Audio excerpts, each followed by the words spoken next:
Hello, welcome to Revelator Alpha. Hope you're all well. This is the video show live podcast thingy that I'm here. I'm here in the afternoon, live from the UK, and I'm going to be talking about all things motorcycle, all the latest things. Some big news coming out of Harley Davidson. I'm going to address that later on. Just a few stories from that manufacturer, but there's also lots of bike news to go through as well. So I'm gonna dig into that. But there's there's your ability to pop your comments in the chat, ask any questions. I'll try and dig into those later. Or if you're watching later, hey. If you're watching later, just leave a comment below and let us know your thoughts. But as I say, the first thing I'm going to be talking about is, well, some new bikes.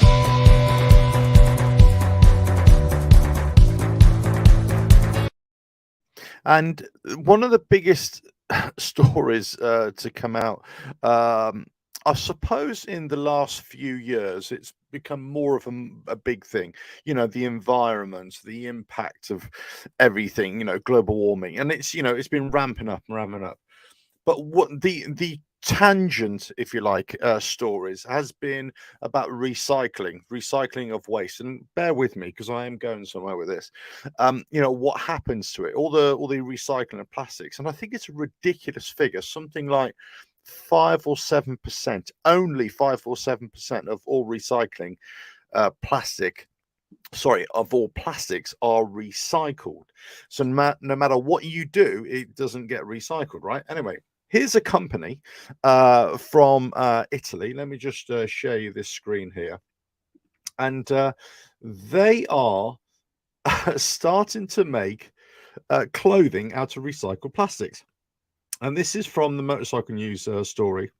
So big up to these guys here. Nice little story here. But basically, they've taken these plastics and they've made not only plastics, but other products as well. And they're starting to make clothing out of it. And waterproof clothing or whatever. And it's the Italian urban riding specialist Tucano Urbano or Tucano Urbano have introduced jackets using recycled polyester taken from disused plastic bottles. Now, how the hell they do this, I have no idea. It's I just thought it was an interesting story that all of a sudden, there's always been this big thing about recycled products and everything. And well, I mean, if you look at the bike, if you look at this bike here, I mean, it kind of looks as if it's the bike looks as if it's made from recycled plastics, doesn't it? But as I say, it's an interesting one that they're making good use, or they're trying to find even more uses, and it's good from my point of view. I think it's really good that this is finding its way into the motorcycle world. I wonder how many other manufacturers are using recycled plastics, in any of their products, whether it's on bikes or in products. But I think this is a decent little story here. Okay, next story here coming from again from Motorcycle News, but it's not about KTM per se, but it's about CF Moto, the Chinese manufacturer. And well, all I can say, as I say, I've talked about this brand before, CF Moto, and their range of bikes. But the big news here is that but CF Moto bikes in the UK will now be distributed with KTM bikes as well. So KTM dealers around the country are going to be distributing this bike, and they're also going to be. There's quite a few CF Moto models that they've released, but the article here is including the 790 parallel twin found in the latest CF Moto 800 MT. The Chinese police force also use a bike called the CF1250J, which is built around a re-engineered version of the LC8 V twin found in the Super Duke. So there's been a close relationship here with between KTM and with CF Moto for a number of years, or for a while it seems. So it kind of makes sense that hey, KTM, who who they make. I'm a fan of KTM, I got to say, but they make a lot of off-road bikes and venture bikes, but also some decent road bikes as well. Let's not forget that. But it's interesting that they're going to distribute a cheaper manufactured bike from China. I just find that quite interesting. I mean, whether there's some kind of licensing agreement that they've got with them, whether there's some kind of payments that, I mean, it's got to be some reason why they're doing it other than just helping them out. Now, I don't think there's a financial investment. I don't think KTM and they're part owned by an Indian manufacturer as well. I don't think they have actually owned or bought into CF Motor. If anything, CF Moto would have bought into KTM because obviously the Chinese money there. But there we go. I mean, so that's them. So that's one of the stories there. The next bike here, interesting, very interesting from my point of view. This is another story from Motorcycle News again. So I'm just going to go through the latest stories from Motorcycle News and I'll move on to the. But it's this bike here. It's a Swedish manufacturer and they're RGNT, and that's one throttle drive or OTD for short takes. That's a step further by dialing in the regen braking as you shut off the throttle. So I mean, it's basically it's a nice looking bike. It's kind of I do like these electric bikes that have a kind of what's the word I'm looking for? Kind of a retro feel to them. I really like Maving. I really like these kind of bikes, and this RGNT is another one here. But it's a system. The system has a few advantages as it's not unheard of in cars. So they're using car technology, electric car technology, and put it into this bike as well. The system works via a hub-mounted motor that drives the firm's SE and SEL models, which have been developed over the last couple of years to maximum speed of 75 miles an hour with a range of 87 miles. Look, it's a 21 kilowatt rear hub motor. Look, these bikes aren't for long distance. They're city bikes, but 75 miles an hour. There you go. That's not bad, is it? So that's the RGNC. Okay. Moving on to the next story here. Well, what can I say? This is all about electric.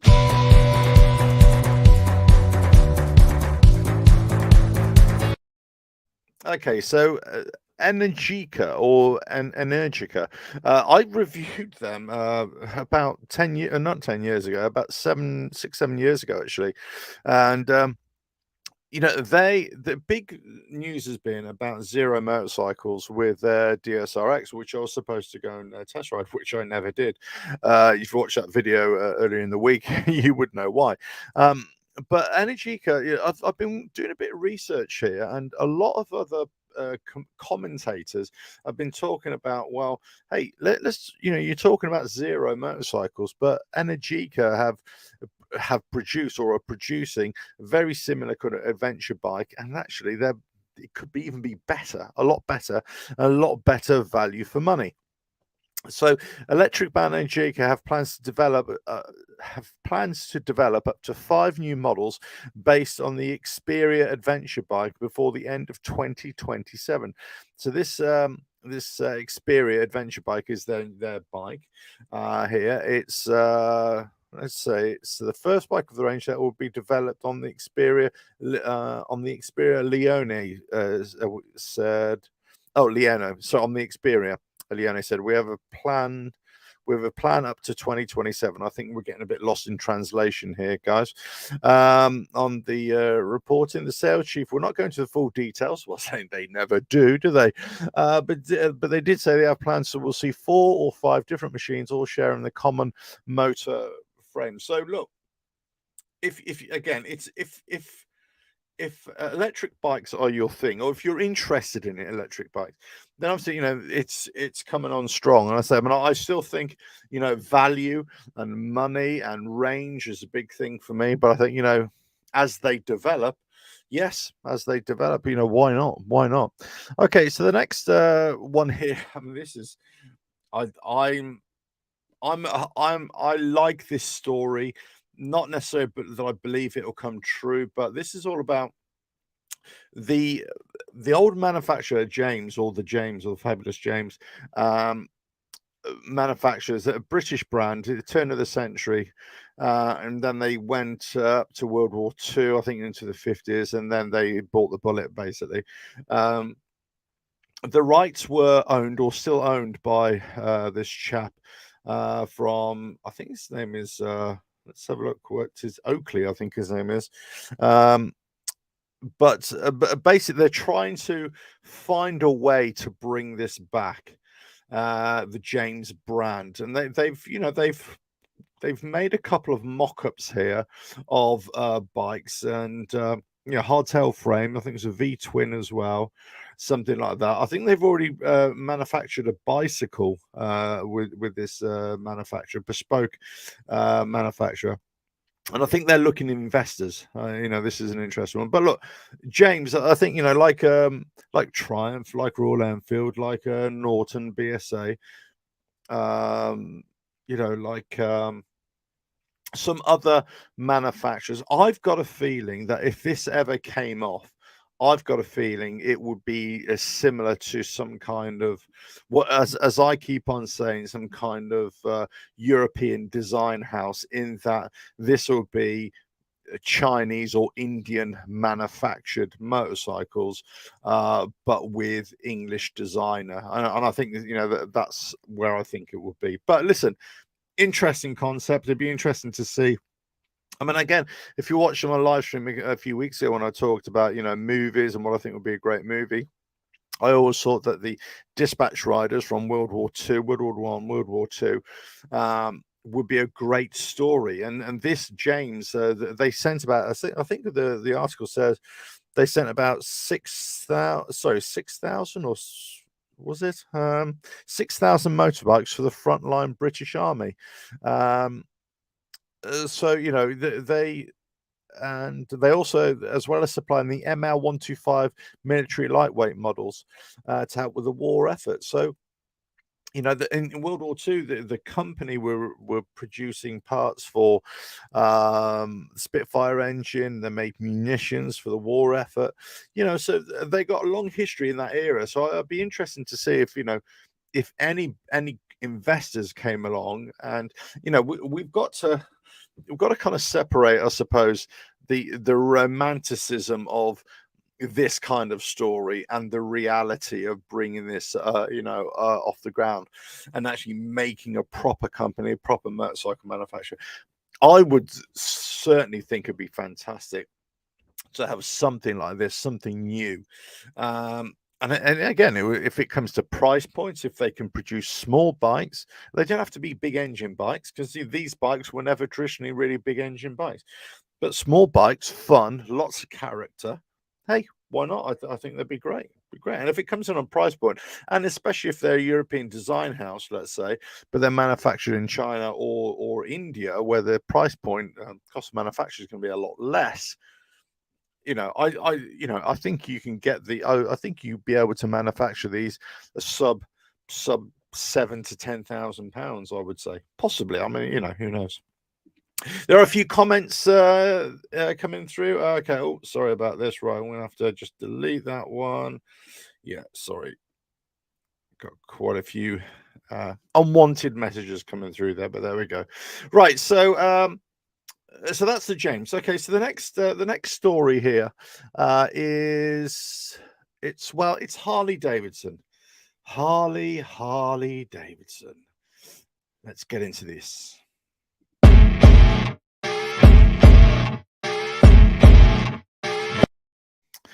And there's a series of stories here, so I'll come back to Harley Davidson later on.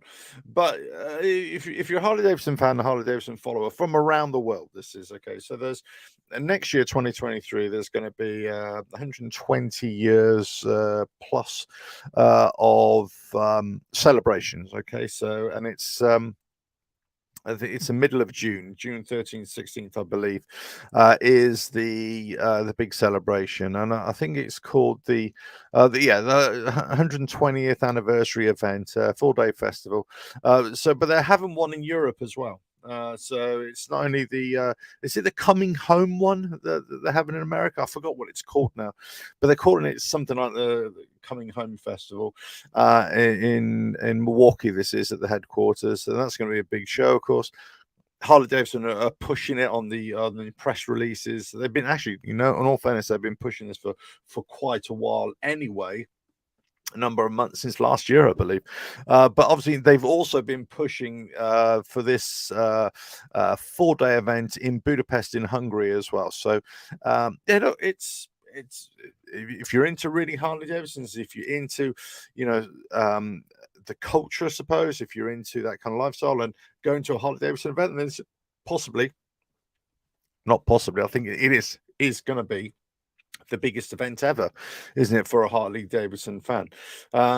You know what the details are. I mean, I think they're still working out all the details and the ticketing and all that sort of stuff. But you know, there we go. Okay, so this is so that was the story there. That's also from, who's this from? This is from the Visor Down. And look, I've chosen these two regular ones, which I do, these two publications. So not necessarily just to promote them, which I do, but I also encourage you to go and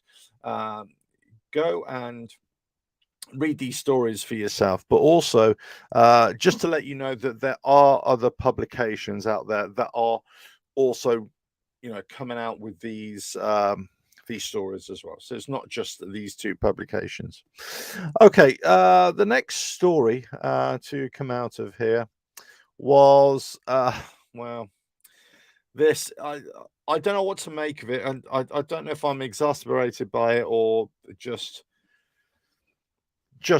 annoyed. This is the UK legislation, not UK legislation, but they're trialing these noise meters in the UK, and they've had it in a couple of places. There's Keighley in Yorkshire, I think it's Bradford. There's Birmingham, Great Yarmouth, South Gloucestershire, all been reported to follow suit in this kind of government trial of noise detecting cameras. Now, what it's interesting. How do noise cameras work? I'm trying to read the story here as well. The cameras, well, they're not cameras, are they? They're microphones, essentially. They're shotgun microphones. They work by detecting noise above a certain level within the vicinity of the camera. Once triggered, an actual camera is activated, supposedly capturing the offending vehicle. I'll be very interested to see how this goes and where they take this. You know, I think it's one of those things where they're looking. It's control, isn't it? Government control, crowd control, noise control, and I suppose it really depends where you are. If there is a nuisance in your particular area where kids or adults, let's say whatever, are riding bikes and revving their engines right outside your house. I had it here about 5 or 6 years ago. A couple of idiots just came around on their bike, just really revving it. And guess what? All of us homeowners stepped out the front door and said, "Tom, get lost," because we all had young kids at the time trying to get them to see, and you're wondering what the hell you're doing. So, if it's near residential areas and stuff like that, but I suppose it just depends how this is enforced. But this is just another layer of, Big Brother watching or government watching. They're just finding new ways of doing it, but there we go. Okay, so the next story here is from Yamaha as well. I like Yamaha as a brand, I've got to say, but they've got their 2023, the new Yamaha Tenere 700, the Tenere Rally Edition as well. Yeah, very nice. I mean, all I'm going to say is that is a very, very good bike. The 700. I think what was the bigger version? I test rode the bigger version, which was the 1200. I can't remember if it's the 1200 or if it's the 1300 or whatever. But this 700, this is the one that's if you want a sort of mid-range adventure bike type thing, dual sport type thing, this is the one that you want. Or so many would say. But there we go. Right. So that's that one. Right. Let me just talk about this next one. and then I'm going to get on to the news story. Look, this is, I wouldn't say this is a manufacturer closer to my heart, but make up your own mind.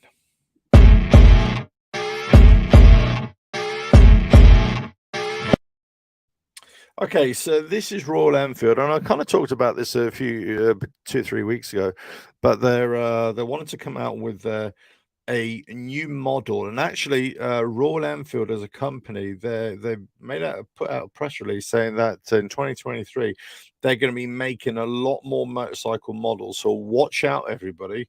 A lot more motorcycle models from between the 250 and the 650 700cc range as well. But this is the Cafe Racer. This is the first pictures released or leaked, I should say, of this Cafe Racer with this 650 engine. So listen, as I say, I'm not going to really go into too much detail on that, but the story is there for you guys to read. This is still on visor down, by the way, but it looks a nice bike, and I got to say, if you like this kind of retro look, and if usually with these kind of retro bikes, they do always tend to come out with some kind of Cafe Racer. Yeah, this is the one to go for. Okay, the next story here is all about these guys.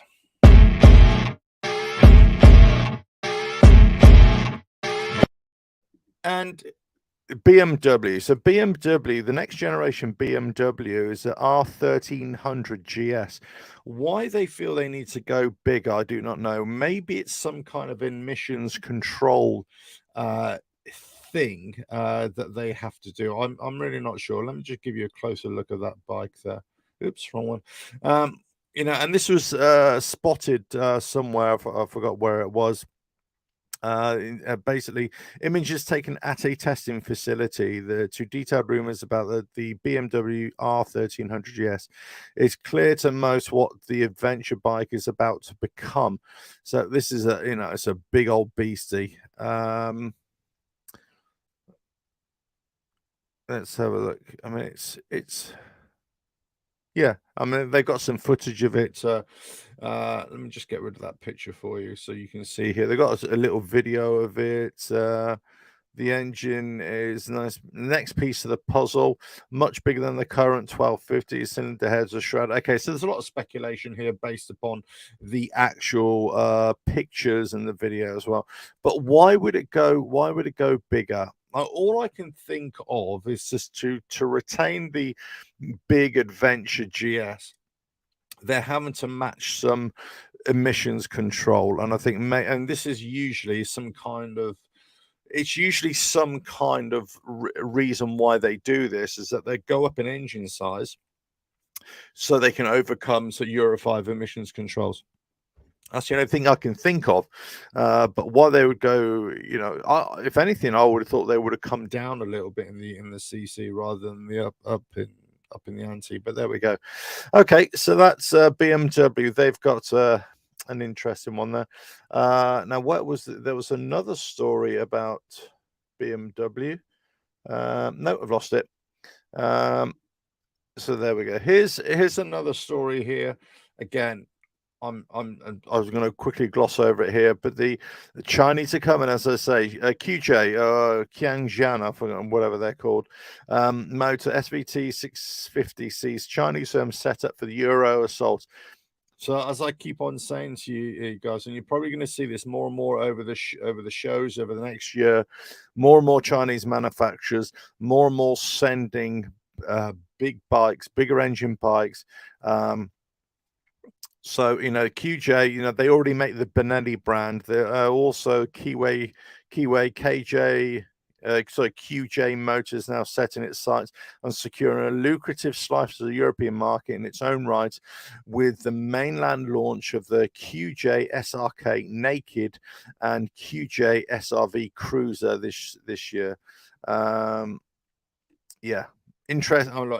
It's the story goes on and on, but say all you got to just think about this is just that's one of the bikes. So there's lots of other bikes there for you to look at, but they're coming. More and more brands, more and more bikes. Okay, the next story here. Oh, here was the other one. BMW. Now, BMW have also had a bit of a recall here, and it's well, I'm just trying to find here we go. The BMW, they've got some engines that had, well, I wouldn't say it's a major issue, but so clutch cover, some leakage, some oil leakage or fluid leakage from the clutch cover, and it's affected a few hundred bikes that have been sold. Now, it's only 2022 models and it's 619 bikes, apparently.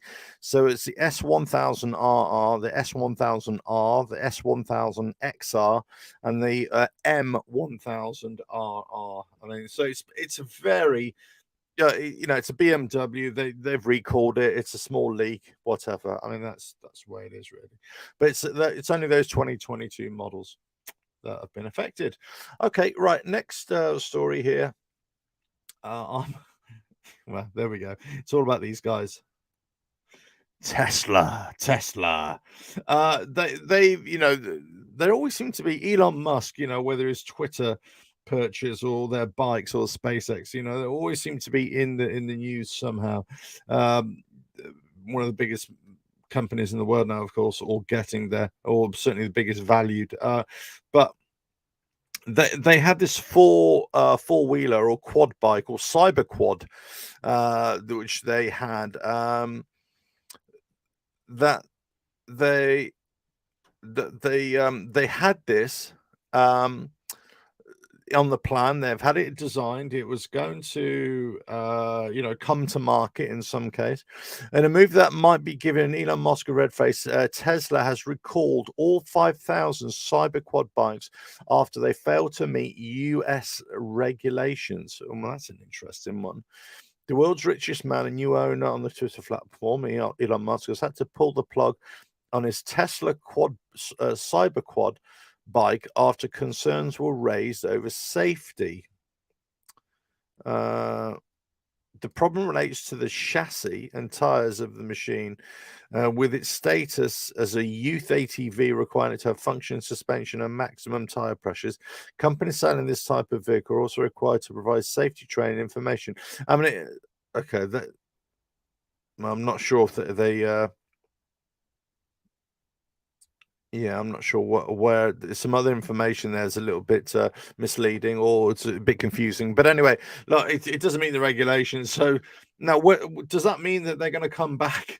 Does that mean they're going to come back and redesign it? I wouldn't be surprised. I mean, if they've invested that much money into it, they've just basically recalled it and said, right, we're going to go into it. Whether they're going to make an adult version of this, whatever, do you know? Right. Okay. Next story, which I thought was an interesting story here, because it's all about, well, this.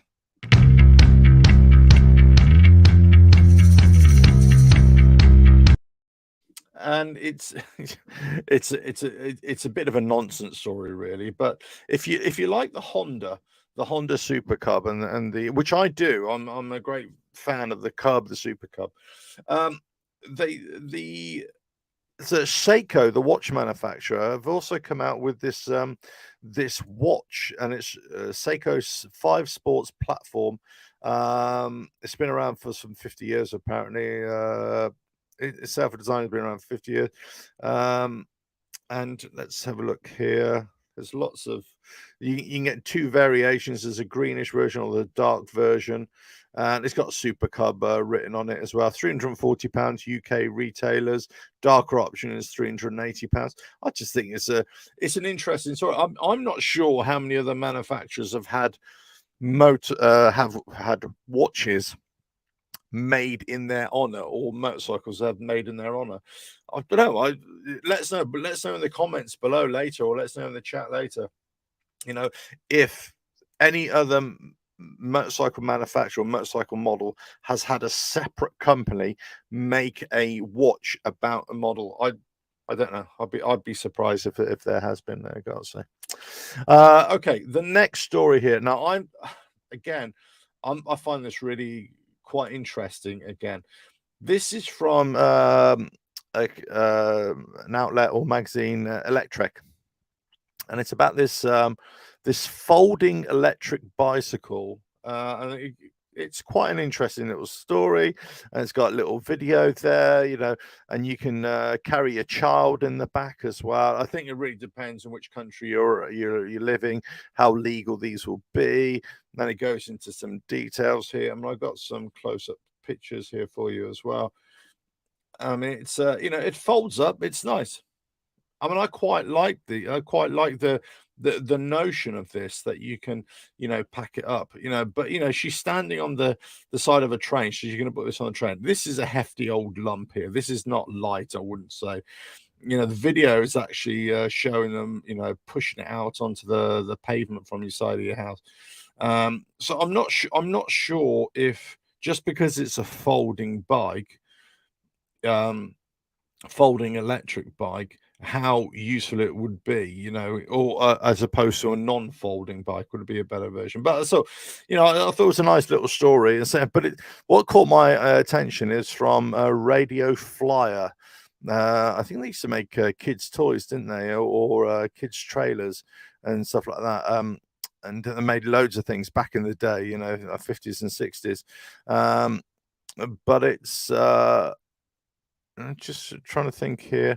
Yeah, the 24 kilos this bike weighs, so it's interesting, and I think it can take capacity of 136 kilos. So a maximum 130. So, you know, you talk about lightweight riding, lightweight riders, I suppose, mum and child, you know, young parent and child, that kind of thing. Look, this looks fun. I quite find that interesting, actually. But there we go. So that's that. Now I'm gonna quickly run through a few of things about this company. Oh, that's a nice little graphic. I saw about Harley Davidson. So I've already covered the big celebrations for next year. Obviously, the ones in America in Milwaukee, and obviously now there is another one in Budapest in Hungary in June as well. But the company has had to have a bit of a what's the word I'm looking for? Yeah, they've had to. There's some interesting stories that have come out the last few days. I mean, you know, it's one where the company's doing really well. They're showing great profits and all this kind of stuff. The other one is where they're having to. The FTC in the United States has ordered them to fix these warranties and all this sort of stuff, and they're kind of going after them again as well, because I think Harley Davidson have been pushing back on that. Their third quarter results of, you know, a strong quarter hardwired plan seem poised for success. They're talking about, you know, more motorcycles being sold and all this kind of stuff. There's also issues at one of their warehouses where more than 600 people work. There's, I think it's in York. Harley Davidson vends at the warehouse at the 609 Memory Lane in Springettsbury Township in Syncreon, a third-party logistic company. Yeah, so they're going to be sort of reworking that. I think at the York plant as well. There's Pennsylvania. There's some movement there as well. So, you know, I'm not sure if this is restructuring or whatever, but you know, there's stuff going on there as well. But the big story is that Harley Davidson this last week, you might have already seen, I'm sure you've already seen it. It's not exactly new news now. They've had to recall they've had to recall a lot of their motorcycles, and it's the trikes and also the Taurus predominantly that this is all about. And it's all about models made in 2020. And basically, they put this to bed. The interesting thing here is that I thought that this was a new find, and it's a new story, and it's a new problem with new bikes. It isn't. And the videos, let's say from YouTube, that I've seen, bless them, they're great, but they're fine. But I don't want to be critical or anything like that. But they're giving the impression that it's a new bike. It isn't. These are 2020 model years. And this was already investigated by Harley Davidson, and they thought it was only a small number of bikes that have been affected. And basically what it was, it's all to do with some of their software on their ECMs apparently, and it's all to do with how the rear brake light is coming on and staying on when they're, you know, people are riding along either with the trikes or the Taurus. So there's a problem there. And so basically, they had some kind of internal investigation. They put it to bed. I mean, I don't know how true this story is, but basically said that the based on the low frequency of incidents and the fact that said condition may be corrected by itself. So if you've got a problem, how can it correct itself? The technical subcommittee closed the investigation on October 28th last year. This would be 2021. But Harley Davidson was too optimistic for its own good, the report says here. This is from Auto Revolution, by the way. Let me just bring this up for you. So they had to reopen the investigation on May 12th this year after receiving data that indicated a higher occurrence rate. So the interesting thing, affected motorcycles here include touring and CVO touring vehicles manufactured from 2020. Sorry, I've misread this. So from 2020 to the 2022 model year and the manufacturer dates between the 2nd of July 2019 and June 23rd of 2022. As for the affected trike and CVO trike vehicles, make that 2020 to 2022 models produced between the 6th of July 2018 and the June 23rd, 2022. So obviously June 23rd,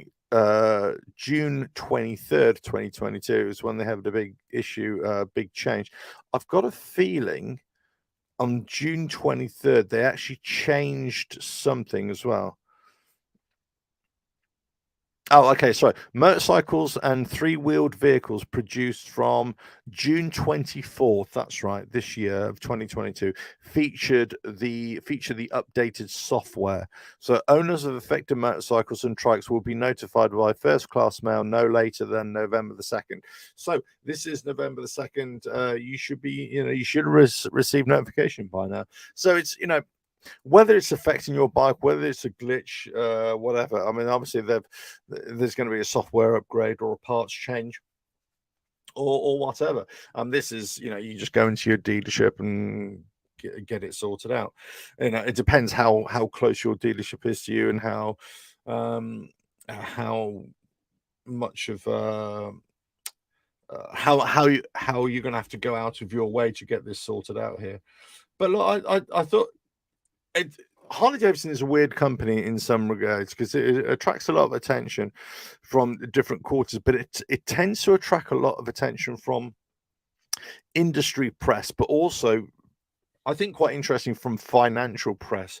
And I read quite a lot of financial press, and this is where a lot of the stories that when I used to do those stories about Harley Davidson, where then people would say I'm being negative and everything. Well, actually, hopefully I was just telling you the way it was or what I was told, but a lot of these stories are coming from these financial press, and because they're Harley Davidson floating on the stock exchange.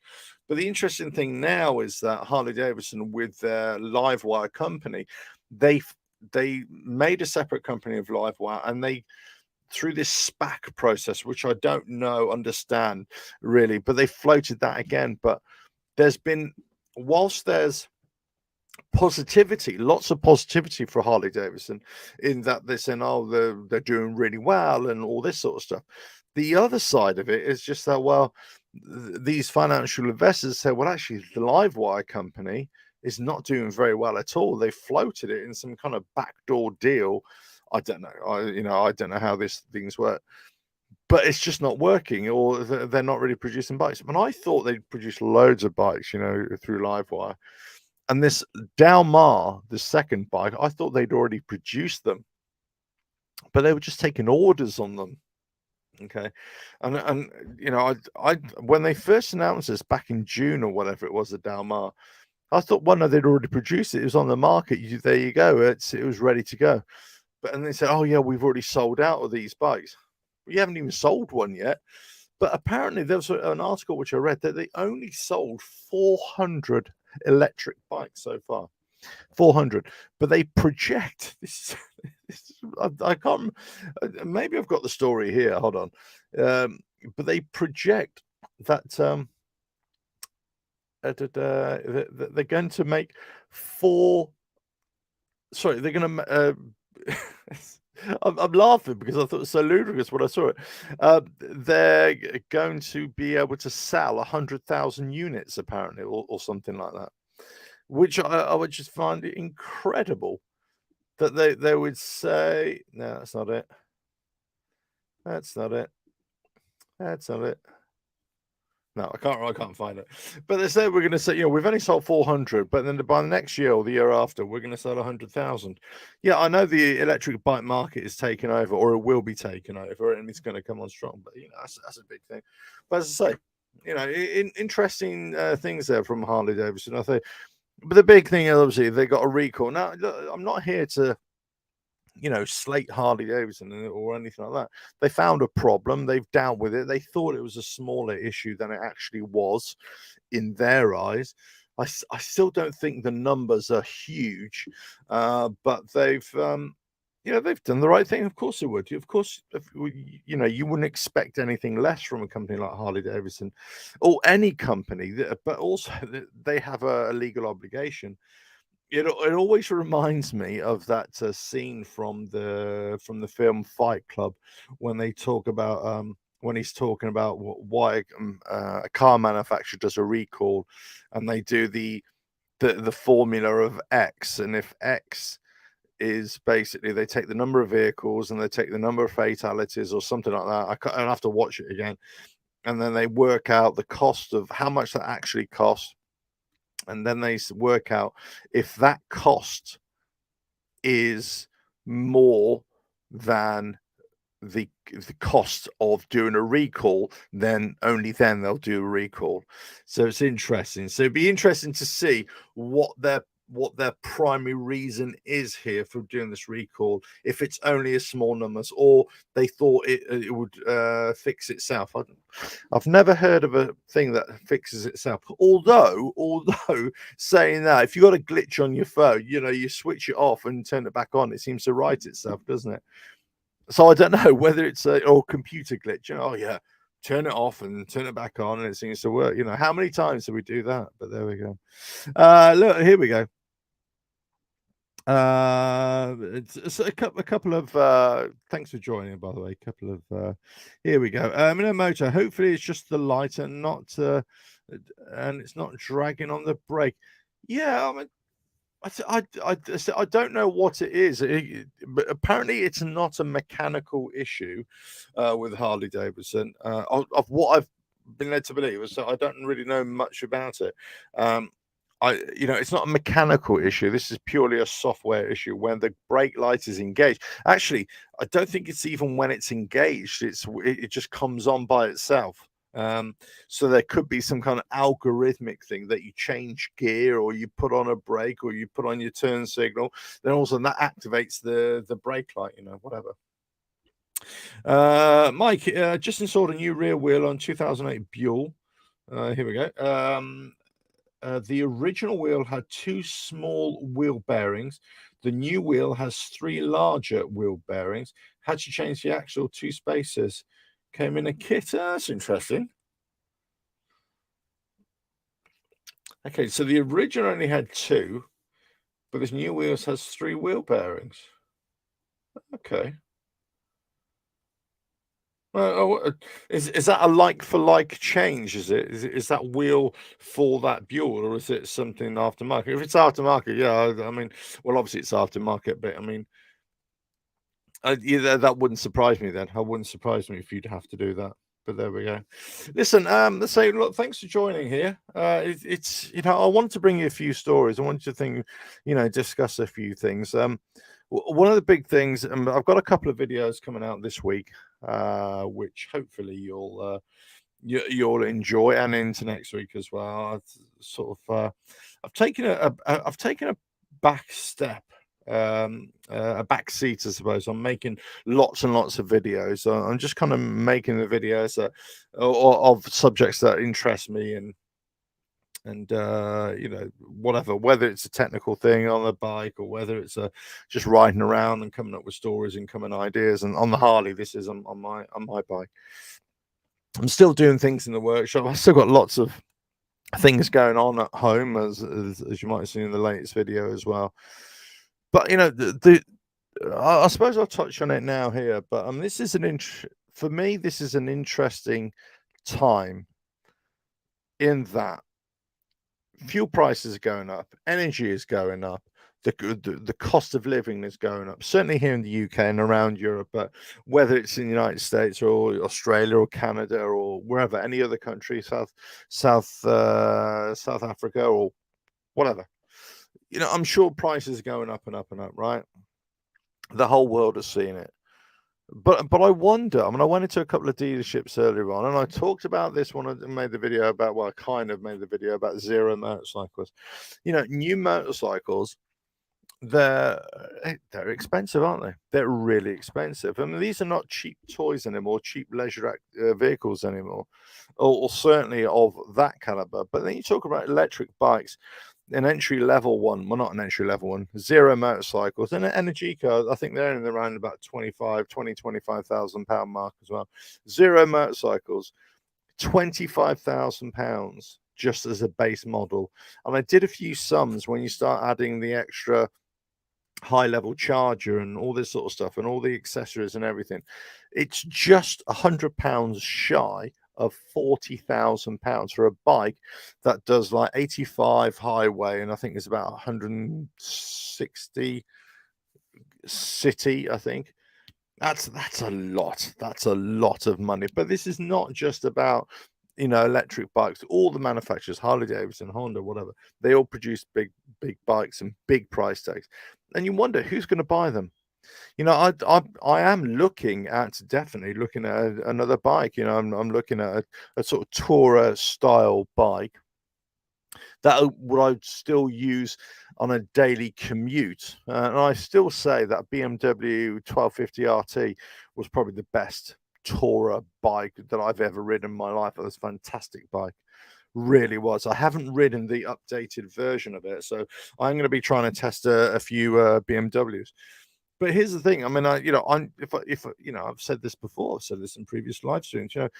If I were to go and buy a motorcycle now, I wouldn't. I couldn't, and I won't, because it's just financially, we just don't know where we're at. We just don't know where we're going to be. In terms of having to pay for everything else, all the energy prices, fuel prices, all that sort of stuff going up and up and up. So, who's buying bikes? Who's going to be buying bikes, big ticket item bikes? I'm not so sure that many people are. So when I hear stories or, read the reports that Harley Davidson are doing fantastically well, and their quarter profits and all this sort of stuff, and I think, wow, is this pre where everybody start to wake up and think, hold on a minute, these are really expensive, and maybe this is all before all the financial institutions started raising interest rates and everything like that. So it'd be interesting to see now, going through the winter months in the northern hemisphere, of course, but going through the winter months, but January, February into March, and then next year, how many people are going to be buying bikes? Now, I say this also because I've been getting a lot of press releases from all the manufacturers, and interestingly, I don't know if it's something that they know what I'm searching, or they know what I'm interested in, but they're sending me a lot of press releases of small cc bikes. Maybe I've always said this about all manufacturers, and again, I say this time and time again about a company like Indian or Harley Davidson, in that they haven't got any small cc bikes. I'm not saying that should be their main bike, but they should, for me, they should have some kind of option there. Whereas all these other manufacturers, the big ones, let's say, they have small CC bikes as well. Those small CC bikes, your mopeds, your 125s, they fuel the company. They actually support the company. And those are the ones that cheap to buy, cheap to manufacture, cheap to buy, and most crucially, cheap to run. So when fuel prices are just going up and up and up and up, and guess what? I made a video about this coming up as well. Who's making the profit? Who's earning the money out of this? Then your only option is to, if you're adamant that you've got to, you're not going to walk and you're not going to ride a bicycle, right? You need some kind of motorized transport. And let's say you definitely want to go for a bike, then you're going to be looking at some kind of cheap mode of transport, aren't you? It seems logical to me that, the winners here, the winners in this race, the winners of this new world order of two-wheeled mobility is going to be Indian motorcycles, it's going to be Chinese motorcycles, but it's going to be the Japanese motorcycles who are making small displacement engines and mopeds. And I think, do you know what? They're going to come under a threat as well from the Chinese and the Indian motorcycle manufacturers if they're producing smaller and more models and smaller bikes at a cheaper price point.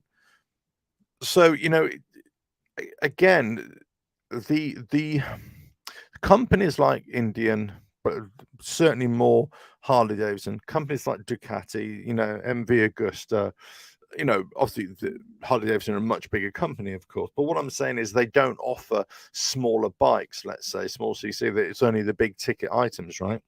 Which are great. They're great bikes if you like that kind of thing, or either they look cool, or they go fast, or they handle great, or the brilliant social scene, whatever it is, whatever brilliance you can attribute to them, they, in my eyes, are sitting on the edge of vulnerability, let's say.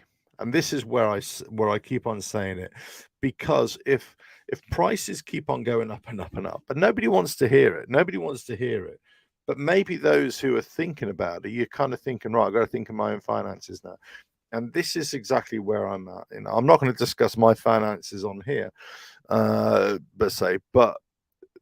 I've had to make a big change already, and I'm sure a lot of people have already had to make a big change with some things, some financial things, very, very recently, and the fuel prices are going up and up, and they kind of went down, now they've surged back up again, and you're thinking, well, can I afford to run this? Can I afford to do this? Can I afford, you're probably making journeys or making less journeys. And when you are less making journeys, you're probably making journeys with a mode of transport that you maybe shouldn't be, depends on the weather conditions and everything like that. So it's there's lots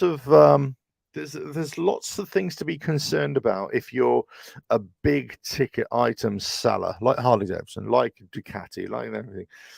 Look, this world will always have people with money. There's no doubt. You'll always have people, and this is where it's not that I dislike other YouTubers or reviewers who review bikes and they say how great it is and everything. Because look, I get on a bike. If I get on a bike, I'd be the worst reviewer or the best reviewer, whichever you want to call it.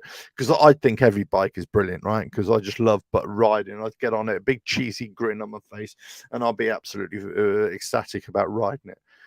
But the reality is that most people, let's say you're riding a Ducati, or you're riding this latest Zero motorcycles, right? £25,000 as a base price. Oh yeah, it's brilliant, it's fantastic, it rides great, this and that. Oh yeah, it's good off-road, it's good on-road, all this sort of stuff. Most people are not going to buy it. Most people, it's just too expensive at the price point. So if you're, as I said, you're going to have to really buy into either electric bikes or really expensive bikes to want it. Now, most people over the last sort of 15 years, certainly in this country, have bought motorcycles and cars and trucks and vans on lease agreements or PCPs or whatever they're called. You know, hey, that's the reason why people are driving around in new cars or on new bikes. It's all on finance. It's all on the never, never, as we say that. We all know that. We've always said that.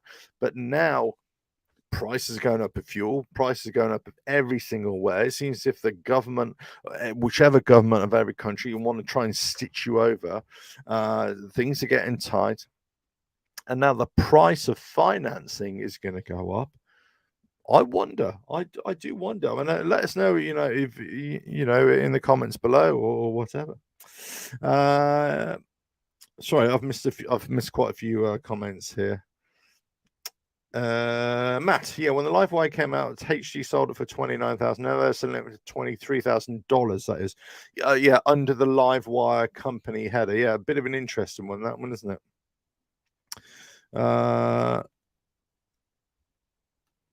There we go. My Z28 Camaro, nice, was 7,190. 2016 FZ07 was 7,400. Yeah.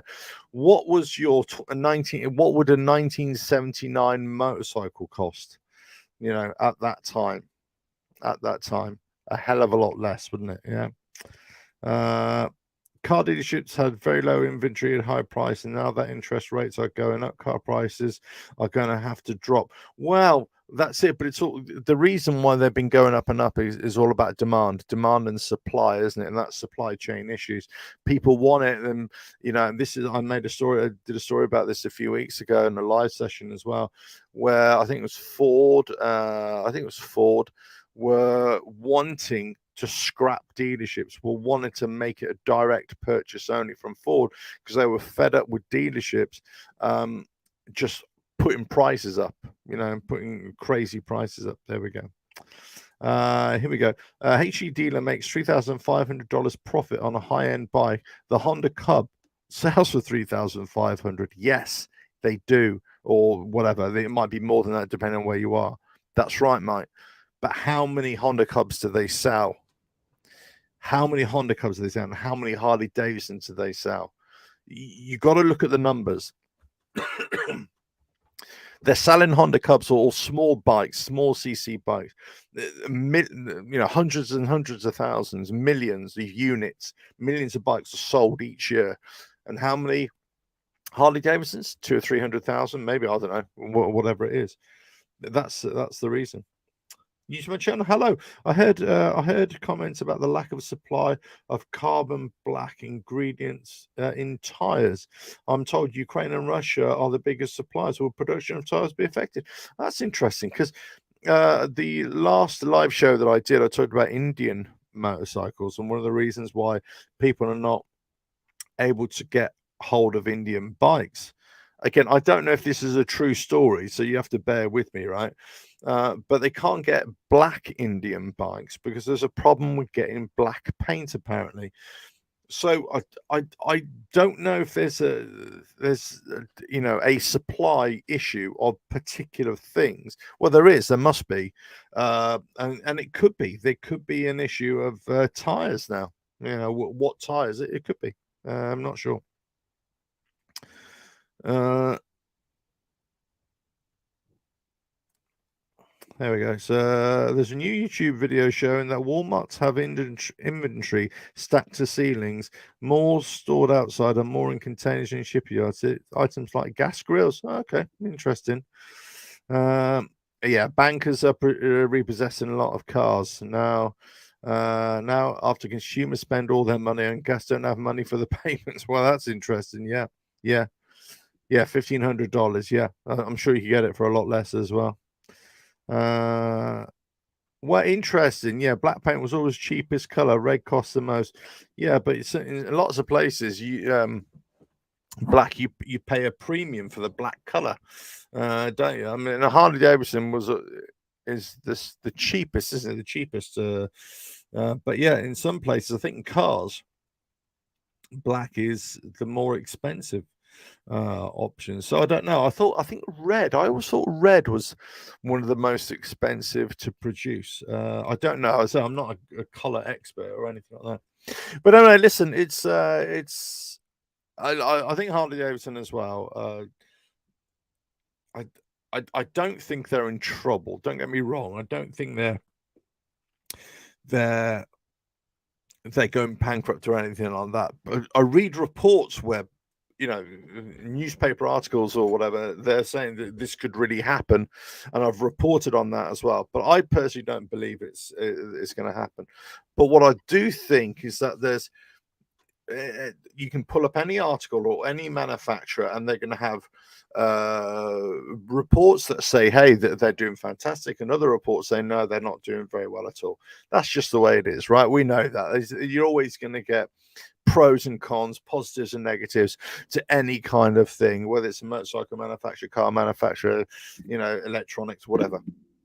You're always going to get some reviews, right? Here and there. But the interesting thing is we've got this brand new dynamic now, or not a brand new, but this new dynamic now about the economy, and how not only just my country, the United Kingdom, but it's countries all over the world, and prices are going up, and it's just been a catalogue of issues, COVID and the way that was handled or mishandled or mismanaged in different countries or globally. For us, it's got Brexit as well, and the repercussions of that. You've got the war in Ukraine, the Russia, oil producing countries, and I've got to say that when I'm all for companies earning a profit. I'm for all capitalism.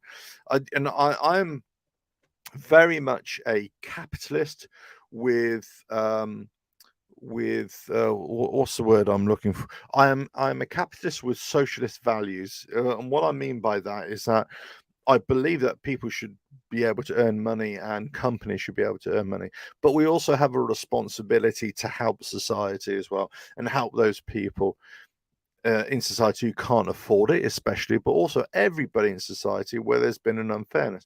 So if you've got corporations, massive corporations, right, that have been feeding off everybody especially the last 2 or 3 years, right, and they're now posting, huge profits, right?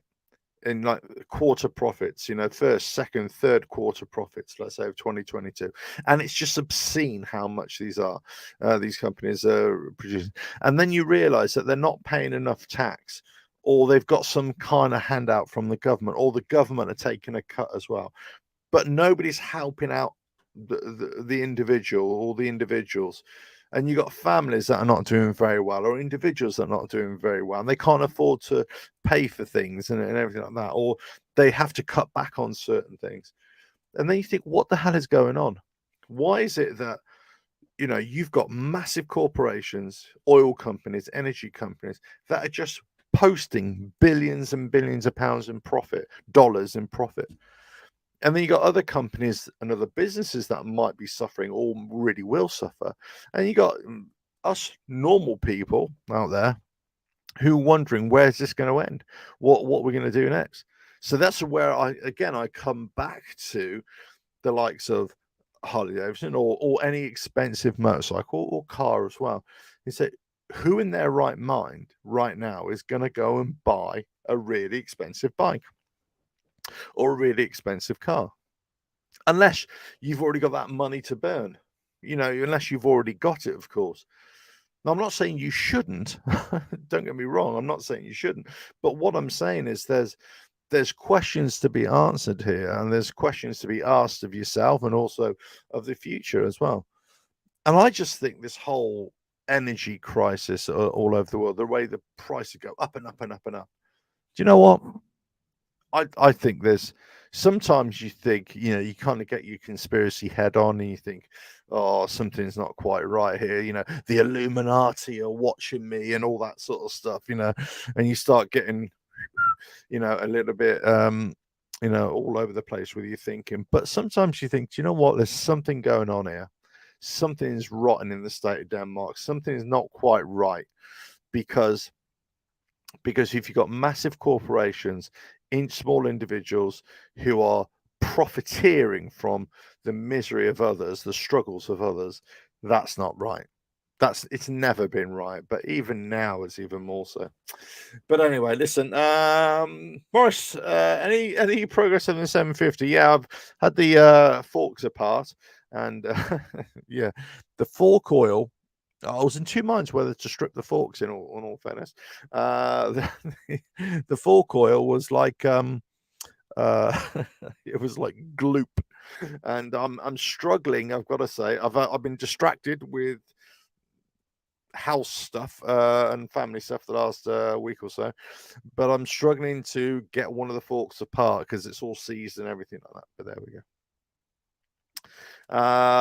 Mike, HD is cutting off inventory to small dealers. HD can survive by downsizing. HD actually sold a lot of Panamera because I heard they sold 4,000. Was it 4,000 live wires? I read it was 400. Okay, okay. Yeah, I said I don't know. I mean, I saw one of the reports saying they're doing fantastically well. So there we go.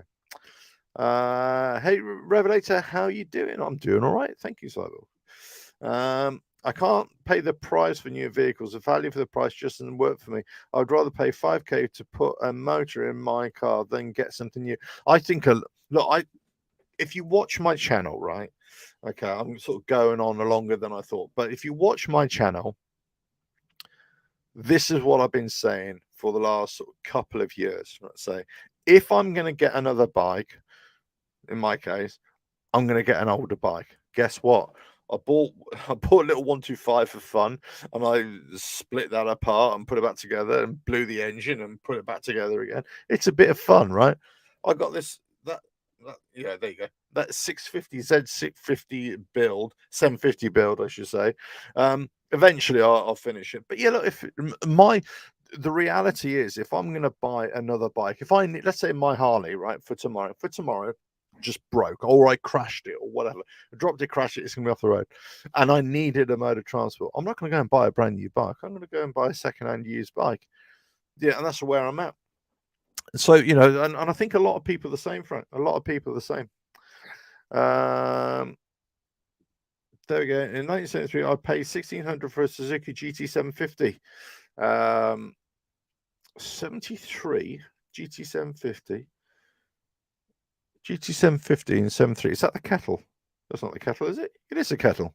GT750 is a kettle, isn't it?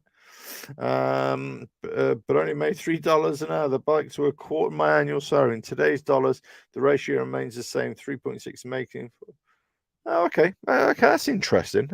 Yeah, I get that. I mean, it's definitely something we don't really discuss, really, in those terms.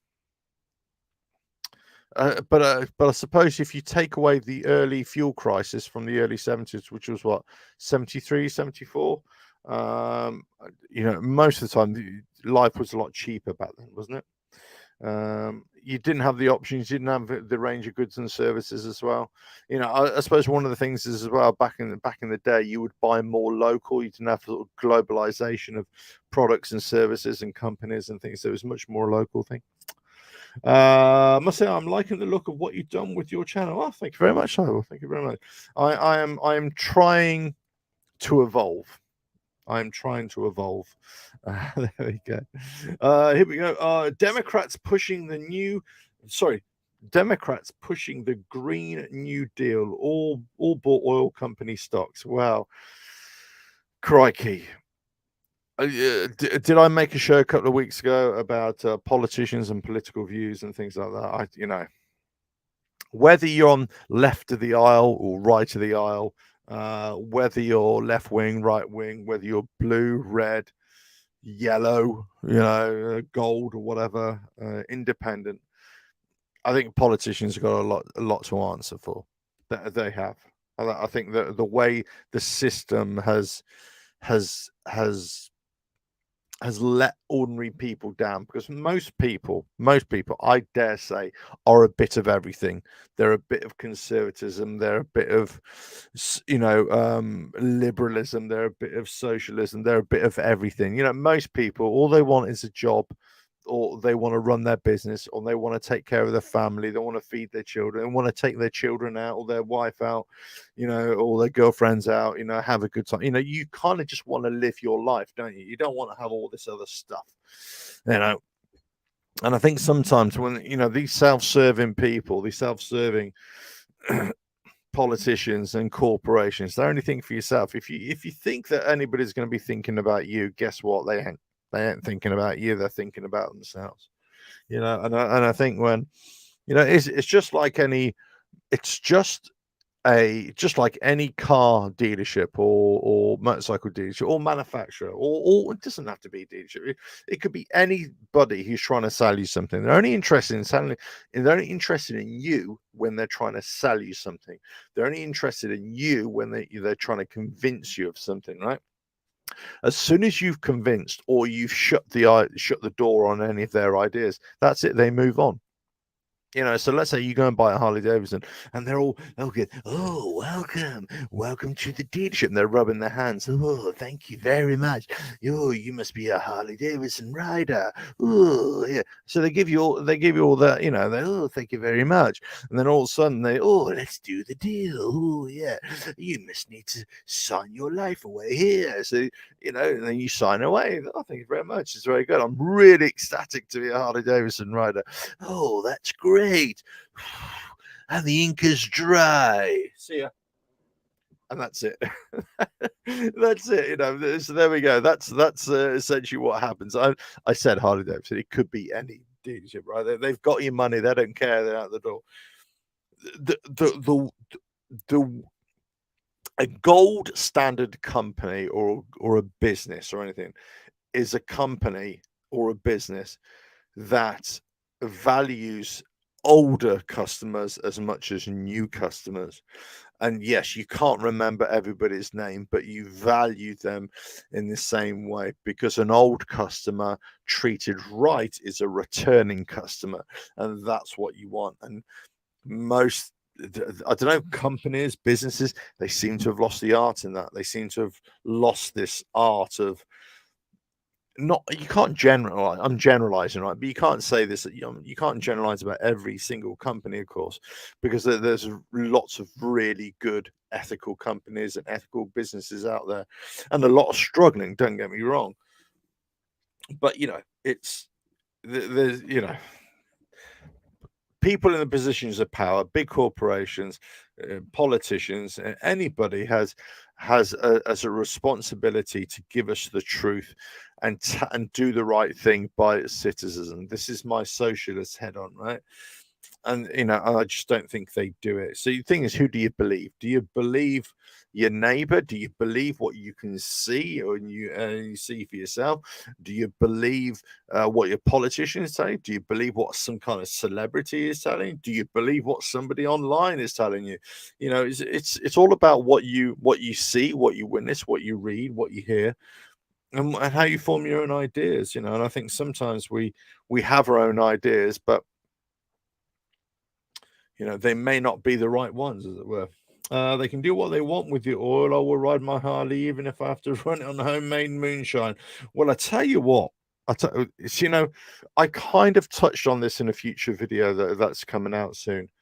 But this is the interesting thing, right? A few years ago here in the country, people were taking old diesel cars and they were starting to make their own fuel, right?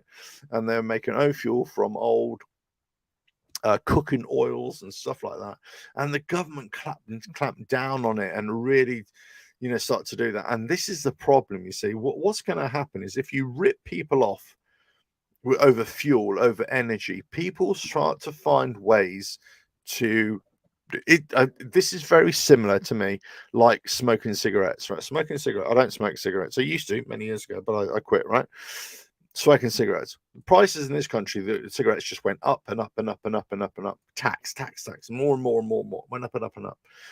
And so you go to the shop, and you're spending. If you're still a smoker, you're spending. I don't even know what price cigarettes are now, but a 20 pack is something ridiculous. It's well over £12, something like that, £10-12. It might be more. I don't know, right? Well, people were just buying them on the black market. the people they've been smuggling. And so one of the biggest smuggling things in recent years was cigarettes, cheap cigarettes coming from God knows where. So so running a vehicle, you're going to try and find ways of running it cheaper. Now, whether that's carpooling, whether that's not making as many journeys, whether that's taking the bus, public transport instead, whether walking or cycling instead, or whether, guess what, whether you're going to run your vehicle for longer so you can save money on repairs, so you don't do the repairs or you don't do the maintenance, right? Maybe you run your bike instead, and you don't do the brakes, or you don't do oil changes, whatever. So the quality of your vehicle on the road gets less and less and less, and you're just going to, because you haven't got the money, right? Or you start using fuel types, or trying to source fuel, black market fuel, to run your vehicle. I wouldn't be surprised that that becomes a thing. I wouldn't be surprised, because we're not being taken care of. Where companies are profiteering, big corporations are profiteering from on the backs of you and I. That's what's happening. So again, people are having to tighten their belts. Yeah, tighten their belt. You're tightening your belt because you haven't got the money, right? Or you can see on the horizon that prices are going to go up and up and up and up. So you need to think, and those who are thinking about the future, not just thinking about today, okay? I'm talking about those of you out there who are actually looking into the future, onto the horizon, say it's only going to go one way unless they suddenly do something about it. Unless the trust I have in the politicians, which is zero, the trust I have in the politicians, they get on top of this. The trust that I have in big oil corporations, which is zero, okay, whether they will actually say, right, we're going to take all the billions of profits and we are going to subsidize the production, right, of transport diesel, right?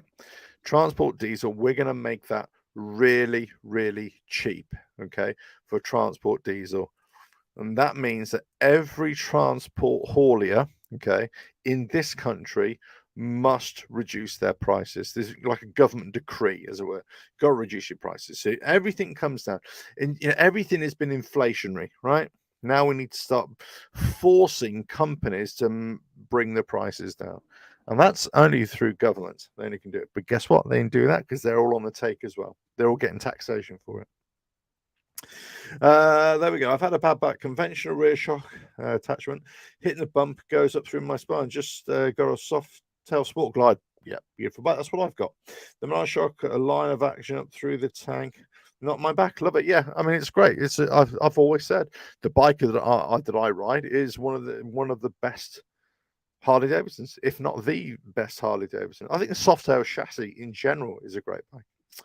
I remember watching videos of some diesel guys going around to fast food chains getting used cooking oil to make their own fuel. Yeah, that's right. I mean, it's a very simple process. In fact, in old diesel cars, you could just dilute your cooking oil with some other diesel. You could part just so it's not as thick. You can make it less viscous, right? So it goes through your engine a little bit more. You just run it neat, it will run it, it will do it, no problem. There we go. Right. Anyway, listen, guys, I think I've gone on for long enough. I say, I didn't really mean to go off into this tangent of conspiracy theories and all that sort of stuff. But listen, I think you get my point. You get my point that, if we're talking about next year motorcycle models, motorcycle manufacturing, what's going to happen? What's going to happen? What's going to happen to these big ticket items when you want to buy a new bike or whatever, but then you think, should I buy a new bike? Should I do it? Should I reach into my pocket, get the checkbook out, sign on the dotted line for that finance agreement? It really depends what happens. There's a story just came out today. Suzuki here in the UK, Suzuki are offering a fixed 4-year term insurance, loan, right, of a bike, or finance deal on bikes. So if manufacturers are sort of going to start doing this and say, right, we can see what's happening, and we can see that, like Revelator Alf says, that nobody's going to be buying your bikes if we don't do anything, right? They've taken the initiative to say, right, okay, we're going to have a fixed deal. Now, I don't know what the fixed deal is. I don't know if it's a higher or later. So you got to watch out for that kind of deal, right? You just be careful what you're getting into, right? But for manufacturer, you can say we're going to give a fixed deal. So a 4-year fixed deal. That's it. Hopefully that will smooth out the edges, that will smooth out the peaks and troughs. And that's when, you're getting a mortgage on your house or something like that, or a mortgage on a boat or whatever. If you can get some kind of fixed deal, even if the interest rates were really, really low, and you pay like a 0.5% more on a fixed deal, it's better because it stops those, having to deal with those fluctuations. So it's an interesting concept from someone like Suzuki. They're saying, okay, we'll come up with our own finance. Harley Davidson, of course, they have their own finance deals. Now, I haven't looked into Harley Davidson financing, but obviously the finance division of their company is a big money earner, it's big revenue stream. So all of a sudden, you got the likes of other manufacturers saying, well, we're going to give a fixed deal here to bring people in to alleviate some of the fears that people might have of making big purchases. You say, right, okay, I tell you what, we're just going to give them a fixed rate. You can do the maths, you got your job, you can afford to pay it, that's what it is. So if Harley Davidson and other manufacturers do that, great. So I am skipping a few of the messages here.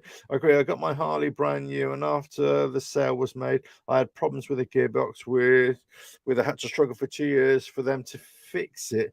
They lost me buying one more, but I do love my Harleys, and I love mine as well. And I say one of the things I was always highlighting the issues, because people would say, look, I've had problems with it, with this, and I've had with that.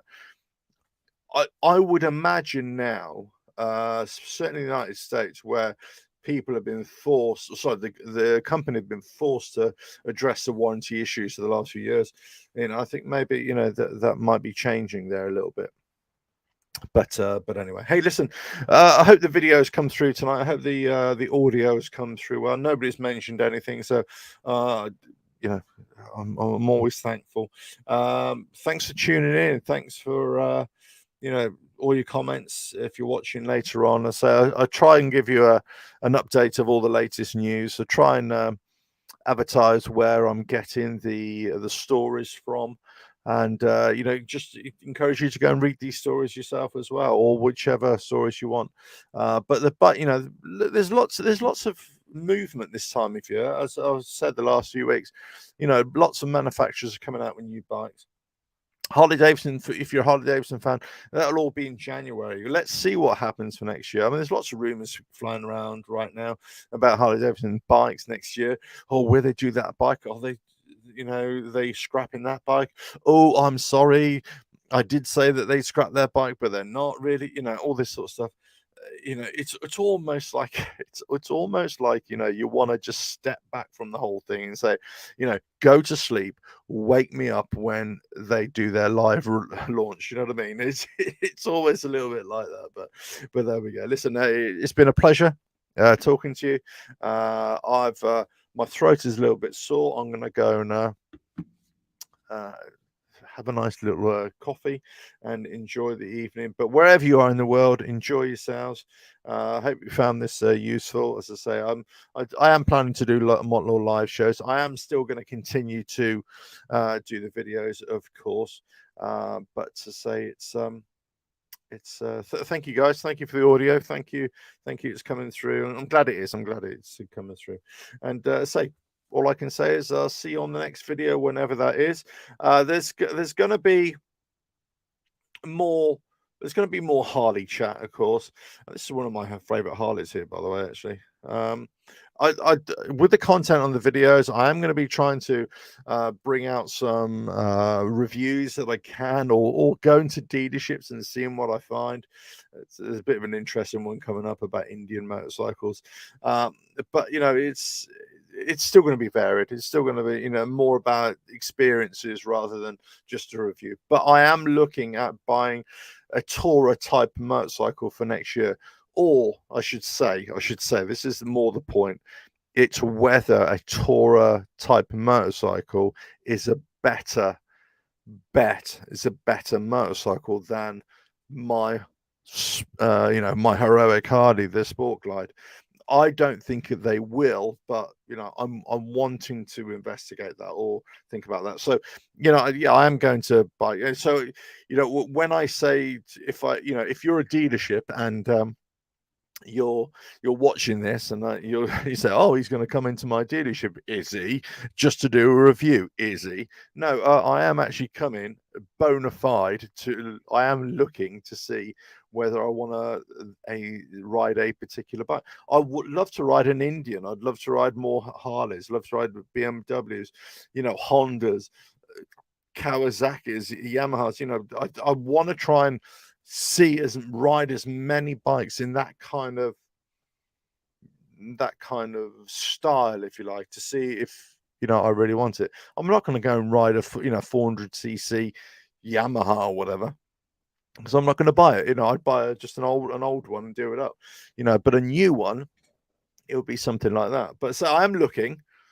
But again, it's all about, I'm not looking now but I'm thinking about next year to see, okay, if the prices come down, or if the fuel prices come down, if energy prices come down, what are my personal finances?